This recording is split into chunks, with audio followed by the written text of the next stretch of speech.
Daxili bazar araşdırmasının istiqaməti nəyə əsasən müəyyən edilir?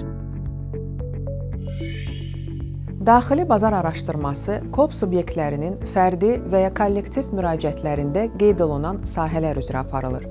Kiçik və orta biznesin inkişafı agentliyinin təşəbbüsü ilə aparılan bazar araşdırmalarının istiqamətləri isə agentlik tərəfindən sahibkarlar arasında keçirilmiş sorğuların nəticələrinə, eləcə də ölkənin sosial-iqtisadi inkişafı ilə əlaqədar qəbul edilmiş sənədlərə əsaslanaraq müəyyən edilir.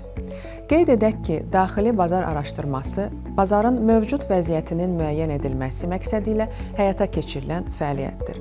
Bazar araşdırması sahibkara sektorun inkişafı, istehsal və ixrac imkanları, lazım olan işçi qüvvəsi, satış, rəqiblər, sənədləşdirmə, istehlakçıların fikirləri, qiymət, dövlət dəstəyi tədbirləri və s. barədə ətraflı məlumat verir.